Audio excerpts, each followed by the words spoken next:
90 দিনীয়া প্ৰতীক্ষাৰ অন্ত নিয়াৰ গোচৰত জামিন লাভ অখিল গগৈৰ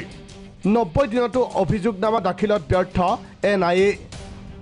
বহু উৎকণ্ঠাৰ অন্তত অৱশেষত সাময়িক সকাহ কৃষক মুক্তিৰ নেতা অখিল গগৈৰ বন্দিত্বৰ জীৱন অৱসান হোৱাৰ দিশে অখিল গগৈৰ নিয়াৰ ভুলত জামিন পালে অখিল গগৈয়ে নিৰ্ধাৰিত সময়ত চাৰ্জশ্বিট দাখিল কৰিব নোৱাৰা নিয়াক অতিৰিক্ত 90 দিনৰ সময় নিদিলে আদালতে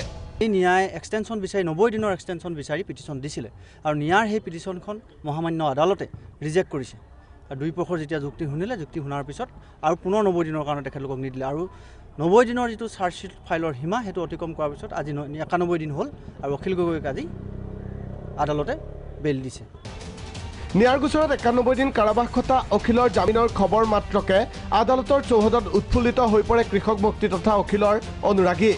সমগ্ৰ অসমবাসী ৰাইজে ৰৈ আছে যে কা আন্দোলনৰ দ্বিতীয় পৰ্যায় আৰম্ভ হ'ব আৰু এই দ্বিতীয় পৰ্যায়ৰ আন্দোলনৰ নেতৃত্ব ল'ব অখিল গগৈ আৰু তেওঁৰ সতীৰ্থসকলে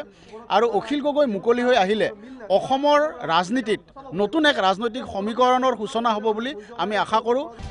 এপিনে নিয়া আদালতৰ ৰায়ৰ বিৰুদ্ধে নিয়াই হাইকোৰ্টৰ কাষ চাপে যদিও নিয়া আদালতৰ ৰায়দানত স্থগিতাদেশ নিদিলে হাইকোৰ্টে গুৱাহাটী উচ্চ ন্যায়ালয়ত নিয়াৰ ফালৰ পৰা এপিল কৰা হৈছিলে যিটো এক্সটেনশনৰ পিটিশনখনক লৈ সেই পিটিশনখন এতিয়া ইতিমধ্যে শুনানি হৈছে হাইকোৰ্টত আৰু হাইকোৰ্টে সেইখনত নটিচ ইছ্যু কৰিছে বুলি আমি জানিব পাৰিছোঁ স্থগিতাদেশ দিয়া নাই বুলি ইতিমধ্যে আমি জানিব পাৰিছোঁ অৱশ্যে এতিয়াও অখিলৰ বিৰুদ্ধে ৰুজু হৈ আছে কেইবাটাও গোচৰ যাৰ বাবে সম্প্ৰতি কাৰাগাৰতে থাকিব লাগিব অখিল গগৈ ভিডিঅ' জাৰ্নেলিষ্ট প্ৰসন্নৰ সহযোগত নীলকমল কলিতা প্ৰাগ নিউজ